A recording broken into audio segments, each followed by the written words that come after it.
slide does show some interesting statistics. Try a little show. 17% of women struggle with porn addiction. Wow. That's like almost a quarter. Like 1 out of 4. Like 1, 2, 3, 4. Look at the funny. You know what I'm saying? It's like, that's a lot of people. Are you ready with that? I'm just playing on it. Well, that's not good. I'm still touching it. 70% of women keep their cyber activities a secret. 70%. They don't want nobody to know what they're doing online. Talking to John. Some girls pretend they're young too. Like, oh, they can wear some makeup.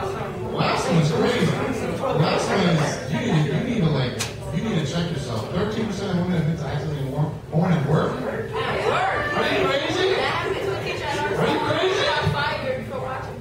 What is wrong with you? I've heard people say too, because I work in a lot of different places.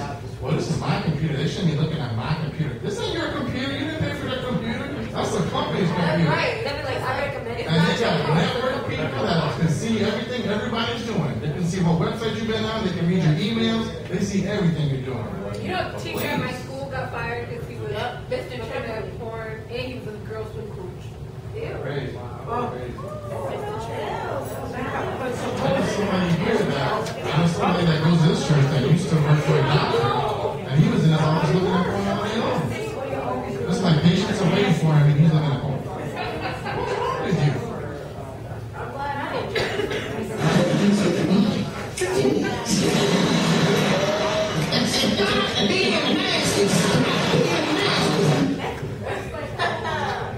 What's good with that shirt?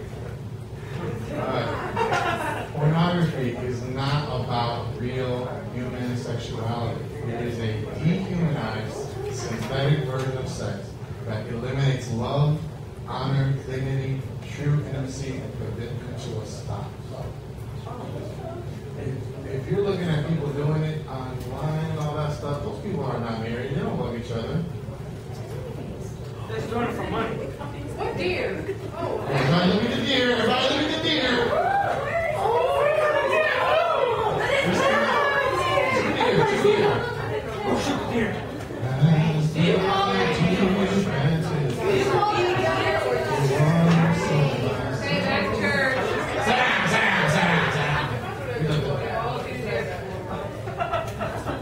Alright, what you see when you're looking at porn, that's not real love. That's not what sex is supposed to be about. Sex is supposed to be a very private, intimate thing between your husband and your wife.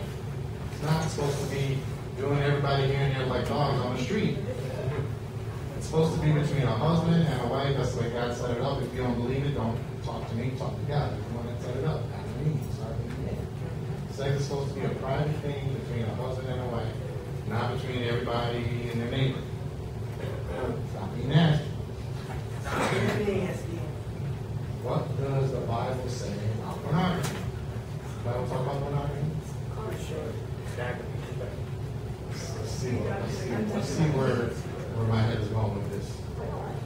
Actually, the Bible addresses something else we should not do before it even gets as far as actual viewing of sex acts. I'm going to see if you can catch what's going on here, which was a Bible verse. Go ahead, John. This is in Habakkuk 2:15. Woe to him who gives drink to his neighbors, pouring it from the wineskin till they're drunk, so that he can gaze on their naked bodies. Woe to him. Woe to him. That means you're in trouble. God don't like that. You asking for trouble. Woe to him who gives drink to his neighbors, pouring it from the wineskin till they're drunk, so that they can gaze upon their naked bodies. God don't like that. He does not like that. Next. This is, you all know Noah's Ark? Everybody knows Noah's Ark. Noah, a farmer, this was after the whole flood thing. He was the first person to plant a vineyard. Vineyards where you make wine and stuff. He drank some wine, got drunk, and lay naked inside his tent. Ham, father of Canaan, saw his father naked. So he went outside and told his two brothers. Okay, stop right there. What is wrong with you? What is wrong with you? You ain't got no shame. You don't love your daddy to embarrass him like that? Right? You couldn't have left them alone. Oh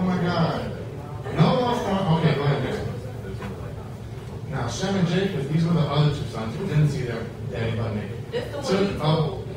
These two did not see, and he told them. Took a blanket, laid it over their shoulders, then walked backwards so they wouldn't see, and covered their father's naked body. They turned their faces away so that they didn't see their father naked. When Noah sobered up, he found out what his youngest son had done to him. So he said, Canaan is cursed. He will be a lowest slave to his brothers.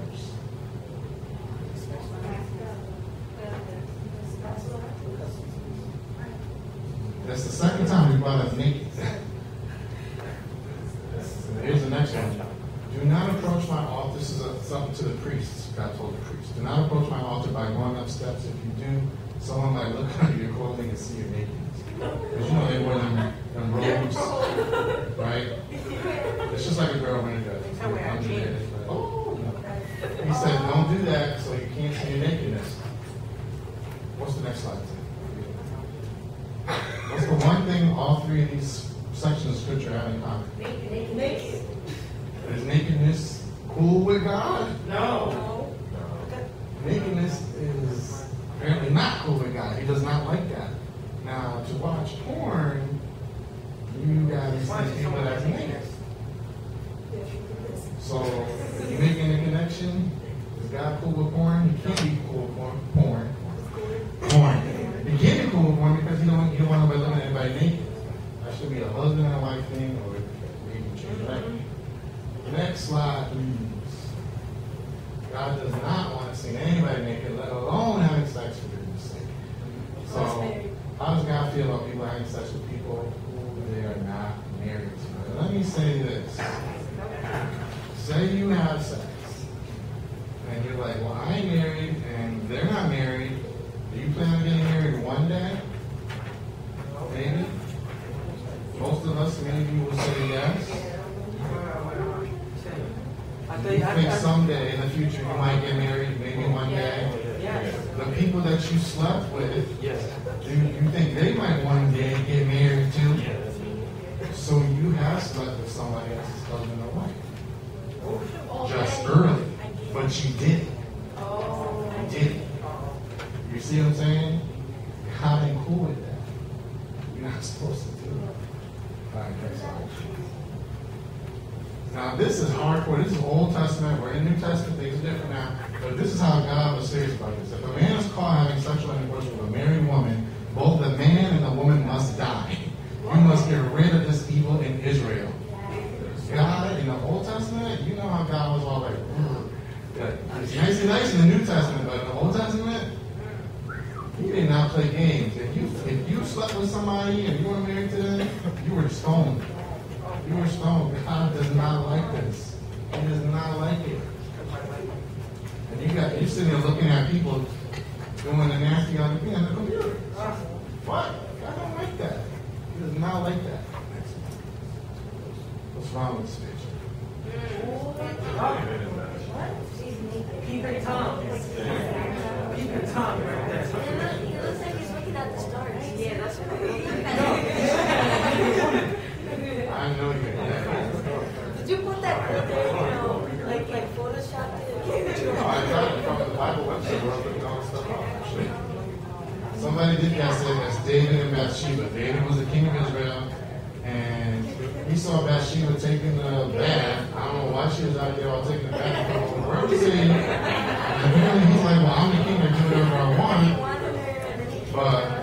But if you say there was no porn, well, that was porn. He was looking at a nigga woman. And when you get, especially for the men, women too, once you start looking at porn, you turn on something in your brain and your body, and that is not, you can't turn it off. Don't turn it on. Don't even turn it on. Don't look at it. Alright, next one, please. You nasty! Stop being nasty! Thank you, Mr. Thank you. Alright, this is the story of that picture we just saw. Now, when evening came, David got up from his bed and walked around on the roof of his royal palace. From the roof, he saw a woman bathing, and she was very pretty. David sent someone to ask about the woman. The man said, she's Bathsheba, daughter of Eliam, wife of Uriah the Hittite. So David sent messengers and took her. Because he's a king, he's going to do whatever he wants. Dude. She came in and he went to bed with her. Stupid. She had just cleansed herself after the movie. Then she went home. Now she was a married woman, by the way. The woman had become pregnant. Uh-oh! Oh, Lord. We didn't have Morikovich back then to do DNA tests. So she sent someone to tell David that she was pregnant. That's messed up. That's messed up. So what happened? What step one? He looked at somebody naked. Step two, he wanted her. Step three, he got somebody to go get her. Step four, he slept with her. Step five, she's pregnant. All because he was just looking at some equivalent today is porn. Don't do it. Don't even start it. Don't start it. Don't look at it. If you don't want to end up badly, don't start the first one. How do you prevent falling into sexual sin and temptation? Next slide, buddy. Alright, Job 31:1 says, I made a covenant with my eyes not to look lustfully at a girl. One of the biggest keys at fighting lust, pornography, is your eyes. What are you allowing your eyes to see? It's all quiet. It's all quiet. Oh, yeah, I don't see nothing right now. If you get that, that's a big, big key. Your eyes. What are you letting your eyes see? Your eyes is what leads you to this mess. Even Jesus said, and he wasn't being literal, obviously, if your eye causes you to sin, pluck it out. Now, obviously, well, how can you take that out? he wasn't being literal. He was just saying, if your eyes cause you to sin, he says, if your eyes cause you to sin, pluck it out. Better to go to hell or go to heaven with one eye than go to hell with both eyes. You got to guard your eyes, what you are allowed to see. Do not let stuff in your eyes, because that affects your mind, and then your mind's going to affect what you do. If you can get this one key for all those who have porn addiction, I'll close my eyes so nobody in here has it. But they might, so I'll close my eyes. That one key, your eyes. Guard your eyes. Do not allow your eyes to see. As Mr. Brown says, stop being nasty. Don't allow your eyes to see nothing. If you get that one key, you'll avoid so much trouble. Oh my gosh. Next one, my brother. Now, the words of Jesus. I say, anyone who even looks at a woman with lust has already committed adultery with her in his heart. Jesus is saying it's not even actually committing adultery, which is sleeping with somebody you're not married with. He's even saying, in your heart, if you're looking at somebody saying, she's fine, I would God. No. Jesus does not want you to think that way. He's saying you've already committed adultery with her in your heart. Your heart is messed up. Don't do that. Don't do that. Women are supposed to be. All women will say amen. Women are not sex objects. They're not pieces of meat. All the women said.